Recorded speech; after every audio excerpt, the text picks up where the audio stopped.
British films of all time. 10 greatest British films. Hey y'all, welcome back. Today we're check 10 greatest British films of all time, BFI ranked. British cinema has produced giants, game changers, and films that never let go. Some picks you'll expect, others may surprise you. These are the 10 greatest British films of all time, ranked by the British Film Institute. Trainspotting should have been a small... Okay. Let me see if I can predict what they're going to say. So, we already know Trainspotting's on the list. Probably Lawrence of Arabia, I think I saw that. The Wicker Man. Is The Shining British? There's a film that always comes up on these lists that I've never seen, but I keep trying to remember to watch it. It has Alec Guinness playing a bunch of different roles. Something coronets. I've seen some videos about the best British films ever, but I've never seen the official top 10. I think this British Film Institute list just came out. I'm not sure what they use to define what makes a film British. I guess if it was made in Britain or written or directed by a British person, maybe? Okay, Trainspotting. Grim film about heroin addiction, quietly dumped into the art house circuit.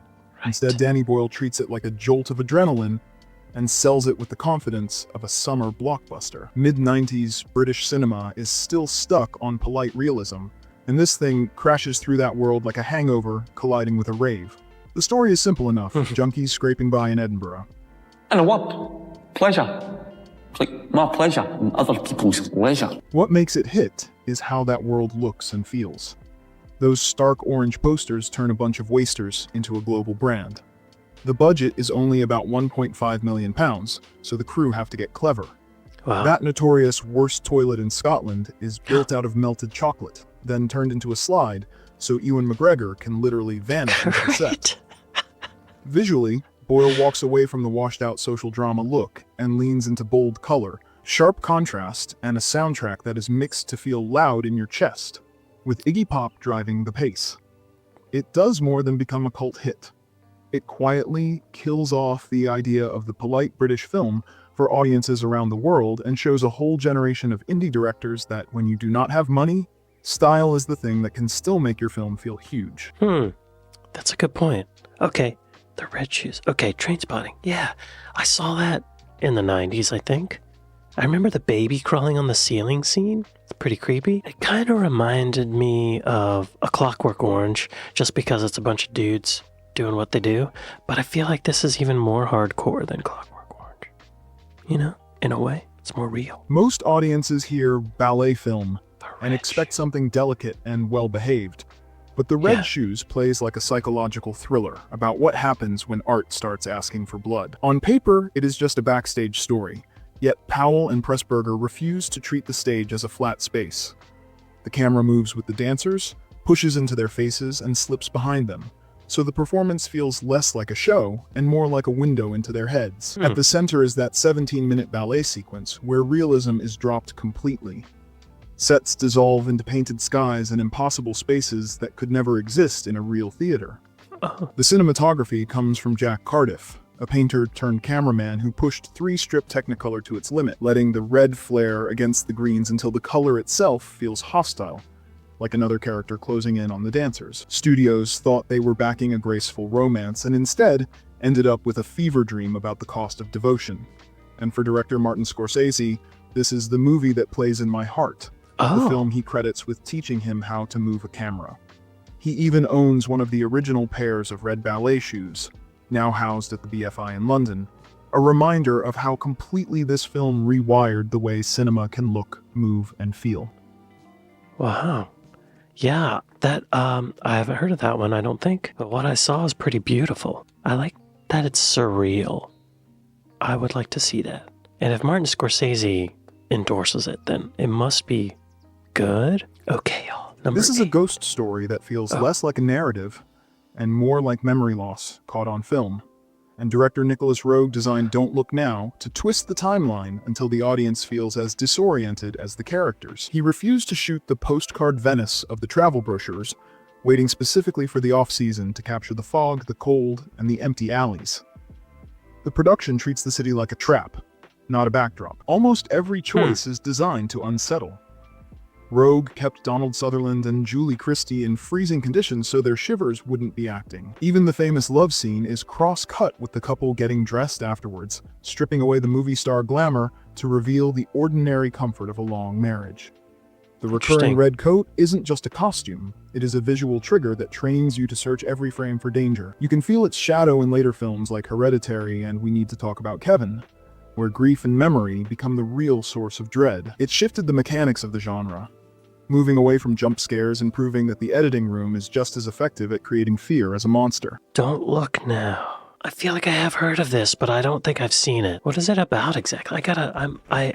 Is it about a married couple who are growing tired of each other or something? John and Laura Baxter are in Venice when they meet a pair of elderly sisters, one of who claims to be psychic. She insists that she sees the spirit of the Baxter's daughter, who recently drowned. Laura is intrigued, but John resists the idea.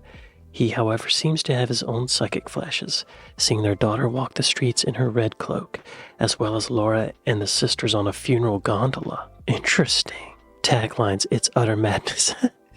Wow, that's a good idea for a film. It is rare to find a movie about childhood that refuses to lie to you. But Kes has zero interest in cute kids or tidy life lessons. Ken Loach went to Barnsley, bypassed the casting agencies, and found David Bradley, a local boy who had never acted and didn't look like he belonged near a camera. Then he demanded the kid do something most professionals would never attempt: train the kestrel himself. There were no animal wranglers swapping birds between takes. The bond you see is the result of months of real labor in real fields. The accents were so thick that United Artists executives panicked, threatening to subtitle the film for audiences south of Sheffield. Loach refused to touch the audio. He shot in natural gray light, stripping away any trace of swinging 60s glamour to show the dead-end reality of the North. The bird isn't a cute symbol. It is the only glimpse of freedom in a life predetermined by the coal mine. More than 50 years on, it hasn't lost its power. Kes proved a small story could change British cinema, and it's still inspiring people who grew up without a safety net. That's amazing. I sort of stopped listening to what he was saying because I was watching this kid with this bird, thinking about how they've trained for months. Oh my God, I hope they paid that kid well, because dang, it's a lot of work. Doing something you probably have no interest in?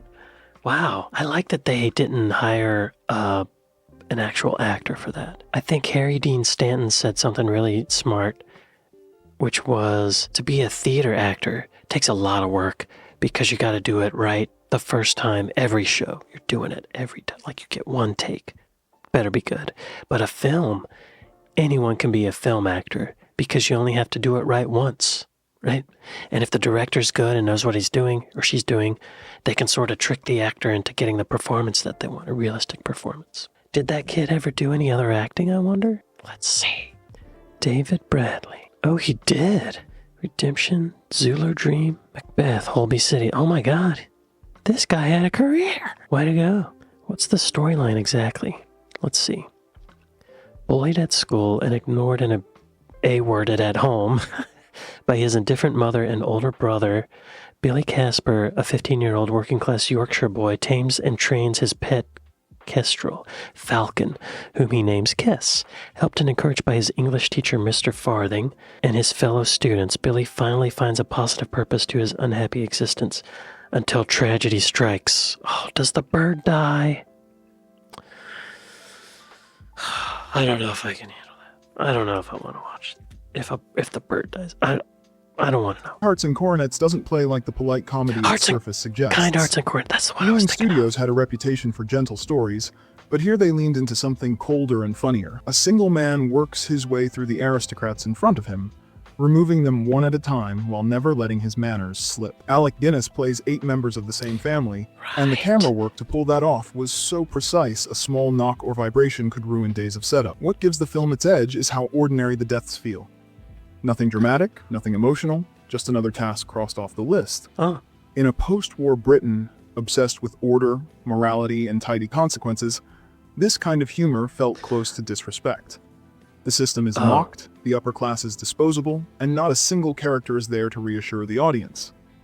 American distributors were so uncomfortable they demanded a rewritten ending where balance is restored, because the original version was simply too confident in its cynicism.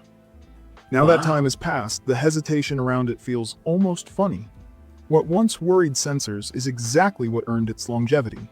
Today, it's recognized not as an oddity, but as one of the greatest black comedies ever made. Yeah, that's the one I have to see. So he kills all these people?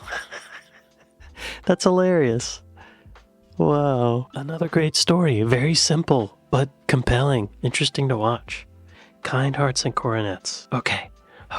Number 5. Great Expectations takes a school syllabus classic and turns it into a straight-up nightmare. David Lean ignores the politeness of the book and treats it like a ghost story about guilt chasing a boy from the graveyard to the drawing room.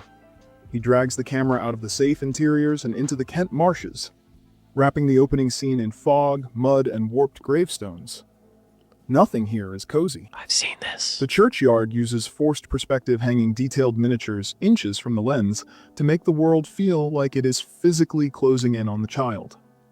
The sound design is equally hostile. That famous shrieking wind doesn't just set the mood, it cuts right through you. Inside Satis House, the rooms are lit like horror stages, high contrast, rotting fabrics, and cobwebs that look like they might bite back.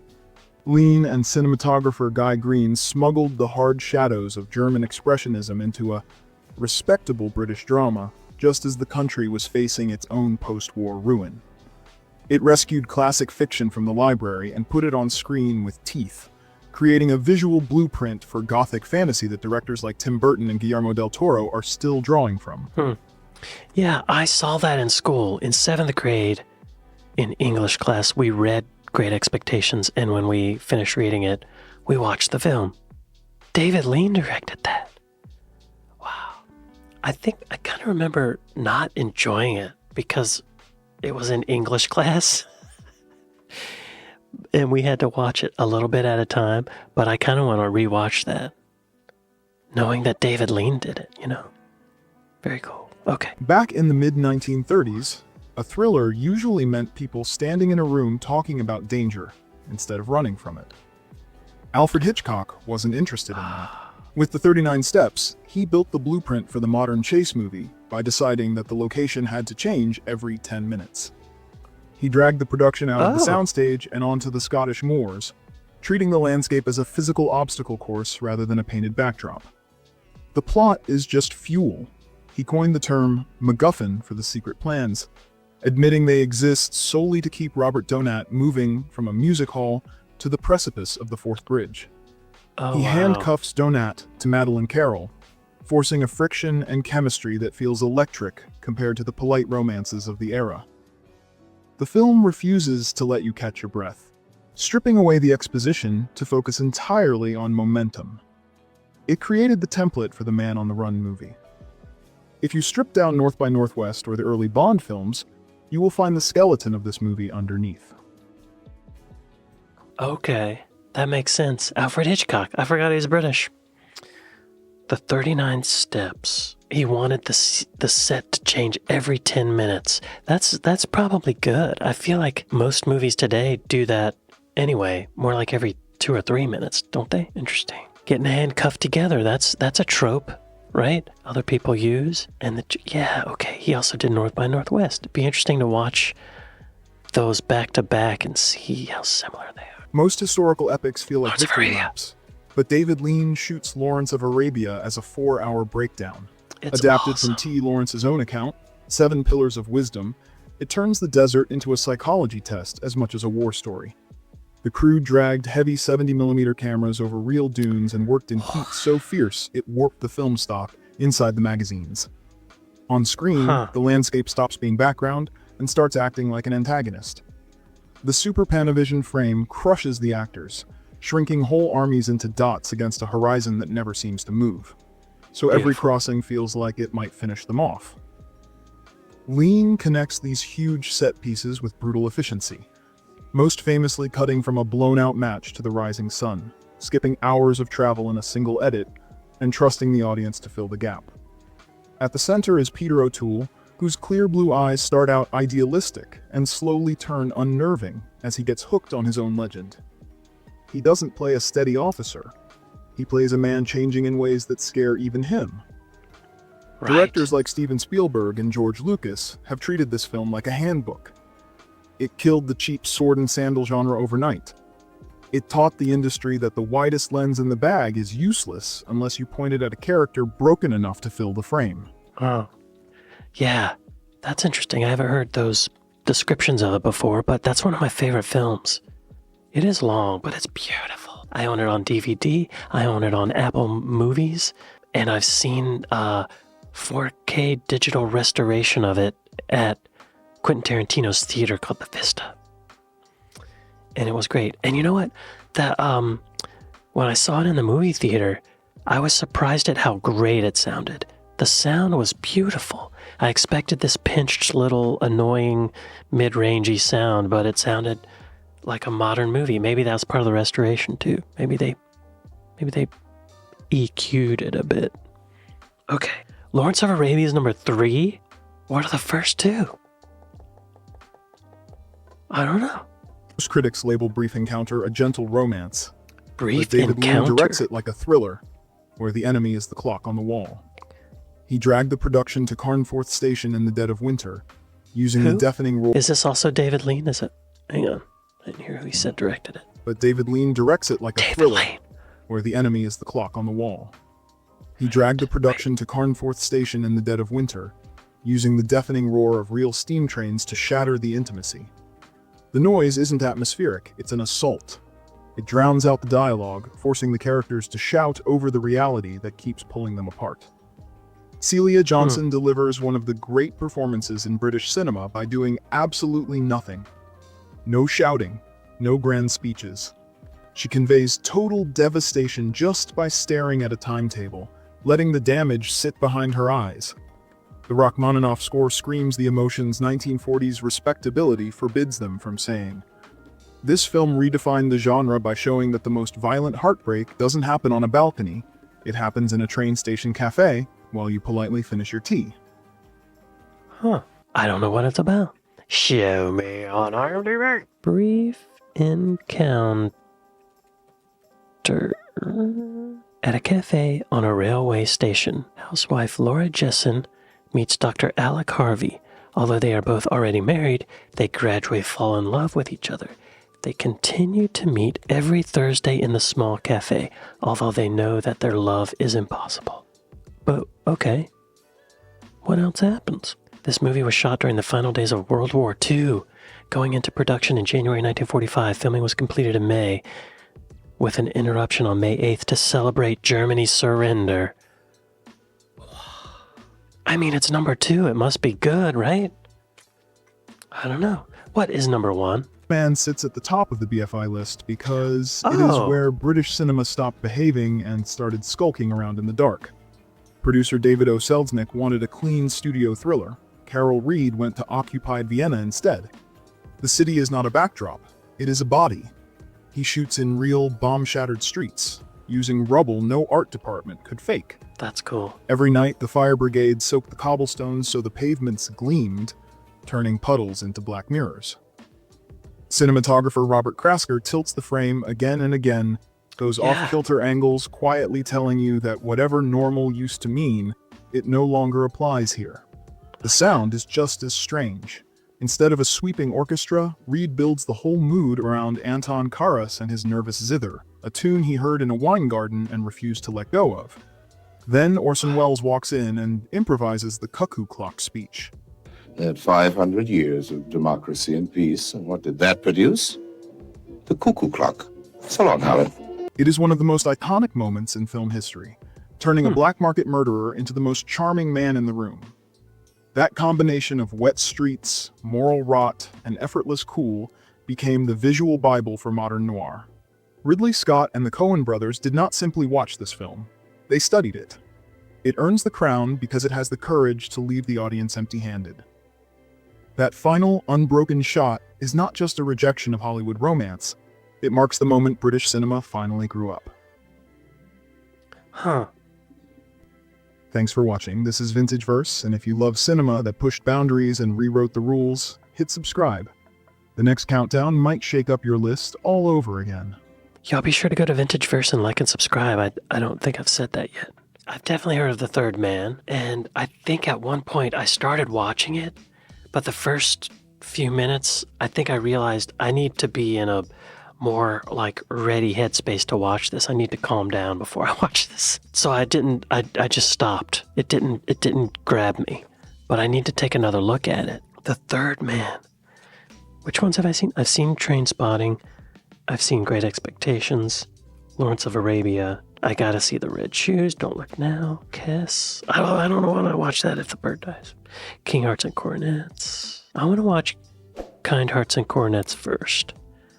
Then The Third Man. Then Don't Look Now. That's 3. I'll see if I can do that. Well, I'd like to thank my patrons. I'd like to thank my Buy Me a Coffee folks. Thank y'all for watching this with me, and I'll see y'all next time. Later.